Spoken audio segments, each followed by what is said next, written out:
ನಮಸ್ಕಾರ ಎಲ್ರಿಗೂ. ಮತ್ತು ನಾ ಇವತ್ತೇನು ತಿಳ್ಸಕ್ಕೆ ಬಂದಿನಿ ಅಂದ್ರೆ ನಿಮಗೆ ಒಂದು ಇನ್ಫಾರ್ಮೇಷನ್ ಕೊಡ್ಬೇಕಂತ ಹೇಳಿ ಬಂದೀನಿ ರೀ. ಮತ್ತು ಎಲ್ಲರಿಗೂ ಈಗ ಎಲ್ಲರ ಮನೆಗಂತೂ SIR ಫಾರ್ಮ್ ಕೊಟ್ಟೋಗಿರ್ತಾರಲ್ಲ ರೀ, ನಿಮ್ಮ ವಾರ್ಡಿಗೆ ಸಂಬಂಧಪಟ್ಟಂತಹ ಮತ್ತು BLOಗಳು ಬಂದು ನಿಮ್ಮ ಮನೆ ಕೊಟ್ಟು ಹೋಗಿರ್ತಾರೆ. ಮತ್ತು ಅದರಾಗ ನಿಮಗೆ ಏನಂದ್ರೆ ಒಂದು ಈ ರೀತಿಯಾಗಿ ಫಾರ್ಮ್ ಇರ್ತೈತೆ ನೋಡ್ರಿ.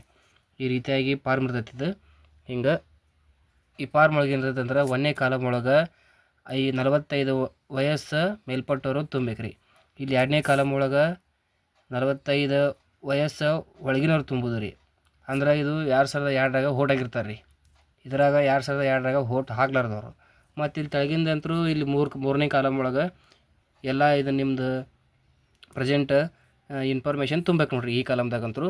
ಮತ್ತು ಈಗ ನಾವು ಫಸ್ಟ್ ನಿಮ್ಗೆ ಹೇಳ್ಕೊಡ್ತೀನಿ ರೀ 1ನೇ ಕಾಲಮ್ದಾಗ ಹೆಂಗೆ ತುಂಬೋದು ಅಂದ್ರೆ 2002 ಒಳಗೆ ನಿಮ್ದು ಏನಿರ್ತಲ್ಲ ಅದನ್ನೆಲ್ಲ ಲಿಸ್ಟ್ ತಗೊಂಡು ಇಟ್ಕೋಬೇಕು. ನೀವು ಡೌನ್ಲೋಡ್ ಮಾಡ್ಕೊಂಡು ನಿಮ್ಮದು ತಿಳ್ಕೊಂಡು ನಂತರ ಫಸ್ಟ್ ನಿಮ್ಮ ಅದರೊಳಗೆ ಹೆಂಗಿರ್ತೈತಲ್ಲ ರೀ, ಅದೇ ಸೇಮ ಮತದಾರರ ಹೆಸರು ಬರೀಬೇಕು.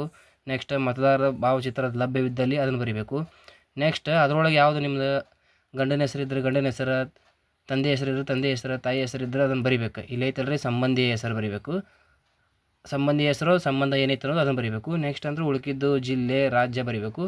ಮತ್ತು ವಿಧಾನಸಭಾ ಕ್ಷೇತ್ರ ಯಾವುದೈತೆ ಅನ್ನೋದು ಅದನ್ನು ಬರೀಬೇಕು. ನೆಕ್ಸ್ಟ್ ಮತ್ತು ವಿಧಾನಸಭಾ ಕ್ಷೇತ್ರದ ಸಂಖ್ಯೆ ಹೆಸರು ಅದು ಬರೀಬೇಕು ರೀ. ನೆಕ್ಸ್ಟ್ ಭಾಗ ಸಂಖ್ಯೆ ಬರೀಬೇಕು. ನೆಕ್ಸ್ಟ್ ಕ್ರಮ ಸಂಖ್ಯೆ ಬರೀಬೇಕು. ಇದರ ಮೇನ್ ಆಗಿ ಅಂದ್ರೆ ಇವು ಎರಡು ಬೇಕು ನೋಡ್ರಿ.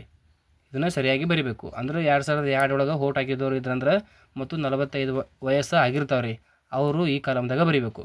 ಮತ್ತು ಈಗ ನೆಕ್ಸ್ಟ್ ಈ ಕಾಲಮ್ದಾಗ ಯಾರು ಬರೀಬೇಕಂದ್ರೆ ರೀ, ಈಗೀಗ 2025ರಾಗ ವೋಟ್ ಹಾಕಿರ್ತೀರಿ ಮತ್ತು ಗುರುತಿನ ಚೀಟಿ ನಿಮ್ಮದು ವೋಟಿಂಗ್ ಕಾರ್ಡ್ ಅಂತೂ ಈಗೀಗ ಮಾಡಿಸಿರ್ತಿರಲ್ಲ, ಅವರು ಈ ಕಾಲಮ ನಿಮ್ಮದು ಮನೆಯವರು, ನಿಮ್ಮ ಅವ್ವಾರು, ಅಪ್ಪಾರು, ಅಜ್ಜಿ ಮತ್ತು ಅಜ್ಜಾರದು ಡೀಟೇಲ್ಸ ನೀವು ಇಲ್ಲಿ ತುಂಬೋದೈತೆ ರೀ. ಅಂದ್ರೆ ಫಸ್ಟ್ ಅದ ಸೇಮ ಇಲ್ಲಿ ತುಂಬಿರಲ್ಲ, ಅದ ಸೇಮ ಇಲ್ಲಿ ಹೆಸರು ಮತ್ತು ನಿಮ್ಮ ಮನೆಯವ್ರೊಬ್ರದ್ದು ತಂದೆ ತಾಯಿ ಅಜ್ಜ ಅಜ್ಜಿಯವ್ರದ್ದು ಅವ್ರದ್ದು ಹೆಸರು ಬರೀಬೇಕು. ಅದರ ಸಂಬಂಧಿ ಹೆಸರು ಅವ್ರದ್ದು ಬರೀಬೇಕು. ನೆಕ್ಸ್ಟ್ ಸಂಬಂಧ, ಜಿಲ್ಲೆ, ರಾಜ್ಯ, ವಿಧಾನಸಭಾ ಕ್ಷೇತ್ರದ ಹೆಸರು, ಇಲ್ಲಂಗ ವಿಧಾನಸಭಾ ಕ್ಷೇತ್ರದ ಸಂಖ್ಯೆ ಮತ್ತು ಹೆಸರು, ಭಾಗ ಸಂಖ್ಯೆ, ಕ್ರಮ ಸಂಖ್ಯೆ ಸೇಮ್ ಅಲ್ಲಿ ಇರುತ್ತಲ್ಲ ರೀ, ಅದೇ ಟೈಪ್ ಬರೀಬೇಕು. ಅಂದ್ರೆ ನಿಮ್ಮ ಹೆಸರು ಬರೀಬಾರ್ದು ರೀ. ಅಂದ್ರೆ ಫಾರ್ಮ ನಿಮ್ಮ ಹೆಸರಿಗೆ ಕೊಟ್ಟಿರ್ತಾರೆ, ಅದಕ್ಕಾಗಿ ನೀವು ಏನು ಬರೀಬೇಕು, ನಿಮ್ಮ ಮನೆಯವ್ರದ್ದು ಯಾರ್ದಾರ ತಂದೆ ತಾಯಿ ಅವ್ರದ್ದು ಬರೀಬೇಕು. ಅಂದ್ರೆ ಯಾರು ಬರೀಬೇಕಂದ್ರೆ ಇನ್ನೊಂದು ಸಲ ಹೇಳ್ತೀನಿ ನೋಡಿರಿ, ಇತ್ತೀಚೆಗೆ ಯಾರು ವೋಟಿಂಗ್ ಕಾರ್ಡ್ ಮಾಡಿಸಿರ್ತಾರಲ್ಲ ಅವ್ರ ಹೆಸರು ಬರೆಯಂಗಿಲ್ಲ ರೀ. ಇಲ್ಲಿ ಅವರು ತಂದೆಯದು, ತಾಯಿದು, ಅಜ್ಜಿದು ಅಥವಾ ಅಜ್ಜ ಅಂತೂ ಬರೀದಿರ್ತೈತಿ. ಅದ್ರ ರಿಲೇಟೆಡ್ ಎಲ್ಲ ಇಲ್ಲಿ ಸಂಬಂಧಿ ಹೆಸರು, ಸಂಬಂಧ, ಅಜ್ಜಿ ಎಲ್ಲ ಬರೀಬೇಕು ರೀ. ಬರೋದು ಆದಶ್ಯಮ ಇಲ್ಲಿ ವಿಧಾನಸಭಾ ಕ್ಷೇತ್ರದ ಸಂಖ್ಯೆ, ಭಾಗ ಸಂಖ್ಯೆ, ಕ್ರಮ ಸಂಖ್ಯೆ ಬರೀಬೇಕು. ತೆಳಗಿನ ಕಾಲಮ್ದಾಗಂತೂ ಏನೈತಲ್ಲ ರೀ, ಜನ್ಮ ದಿನಾಂಕ, ಆಧಾರ್ ಸಂಖ್ಯೆ ಇವೆಲ್ಲ ಆಟೋಮೆಟಿಕ್ ಗೊತ್ತಾಗಿರ್ತಾವೆ ರೀ ನಿಮಗಂತೂ. ಇದನ್ನು ಸರಿಯಾಗಿ ನೋಡ್ಕೊಂಡು ತಂದೆ ಹೆಸರು, ತಾಯಿ ಹೆಸರು ಮತ್ತು ಸಂಗಾತಿ ಗಂಡ ಹೆಂಡತಿ ಅವ್ರ ಹೆಸರು ಇತ್ತಂದ್ರೆ ಬರೀಬೇಕು ರೀ. ಆಧಾರ್ ಕಾರ್ಡ್ ಇದು ವೋಟಿಂಗ್ ಕಾರ್ಡ್ ನಂಬರ್ ಇತ್ತಂದ್ರೆ ಅದನ್ನು ಬರೀಬೇಕು. ಮತ್ತು ಮೇಯ್ನಾಗಿ ಇಲ್ಲಿ ಲಾಸ್ಟ್ ನಿಮ್ದೊಂದು ಸಹಿ ಮಾಡ್ಬೇಕು ನೋಡಿರಿ. ಸಹಿ ಮಾಡಿ ಅದನ್ನು ಒಂದು ಪ್ರತಿ ನಿಮ್ಮ ಕಡೆ ಇಟ್ಕೋಬೇಕು ರೀ. ಒಂದು ಪ್ರತಿ ನಿಮ್ಮ ಮನೆಗೆ ಯಾರು BLO ಕೊಟ್ಟೋಗಿರ್ತಾರಲ್ಲ ಅವರಿಗೆ ಒಂದು ಪ್ರತಿ ಅವ್ರಿಗೆ ಕೊಡಬೇಕು, ಒಂದು ಕಡೆ ನಿಮ್ಮ ಕಡೆ ಇಟ್ಕೋಬೇಕು ರೀ. ಮತ್ತು ಇದನ್ನು ತೊಗೊಂಡು ಅವರು ಆನ್ಲೈನ್ ಅಪ್ಲಿಕೇಶನ್ ನೆಕ್ಸ್ಟ್ ಅವ್ರು ಪ್ರೊಸೆಸ್ ಮಾಡ್ತಾರೆ ರೀ.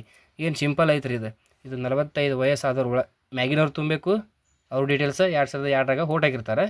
ಇದು 45 ವಯಸ್ಸು ಒಳಗಿನವರು ಮತ್ತು ಇತ್ತೀಚೆಗೆ ಯಾರ್ಯಾರು ವೋಟಿಂಗ್ ಕಾರ್ಡ್ ಮಾಡಿಸಿರ್ತಾರಲ್ಲ ಅವ್ರು ತುಂಬಬೇಕು. ಮತ್ತು ಇಲ್ಲಂತೂ ನಾರ್ಮಲಾಗಿ ಯಾರ್ದು ಇದು ವೋಟಿಂಗ್ ಕಾರ್ಡ್ ಇದು ಬಂದಿರ್ತೈತಲ್ಲ ರೀ, ಅವ್ರ ಹೆಸರಿಗೆ ಪ್ರಿಂಟಾಗಿ ಅವ್ರು ಇದನ್ನು ತುಂಬಬೇಕು. ಮತ್ತು ಲಾಸ್ಟ್ ಮೇನಾಗಿ ಇಲ್ಲೊಂದು ಸಹಿ ಮಾಡ್ಬೇಕು ನೋಡಿರಿ. ಮತ್ತು ಇದಾಗಿತ್ತು ರೀ. ಮತ್ತು SIR ಫಾರ್ಮಿನ ಬಗ್ಗೆ ಒಂದು ಮಾಹಿತಿ. ಮತ್ತು ವಿಡಿಯೋ ಇಷ್ಟ ಆದರೆ ಒಂದು ಲೈಕ್, ಶೇರ್, ಕಮೆಂಟ್ ಮಾಡಿರಿ. ಮತ್ತು ನನ್ನ ಯೂಟ್ಯೂಬ್ ಚಾನಲ್ಲು ಸಬ್ಸ್ಕ್ರೈಬ್ ಮಾಡ್ಕೊ ಅಂತ ಹೇಳಿ ಮತ್ತು ಇವತ್ತಿನ ವಿಡಿಯೋನ ಇಲ್ಲಿಗೆ ಮುಗಿಸ್ತೀನಿ ರೀ. ಮತ್ತು ಎಲ್ಲ ಮಾಹಿತಿ ಸರಿಯಾಗಿ ತುಂಬ್ರಿ ಮತ್ತು ಧನ್ಯವಾದಗಳು.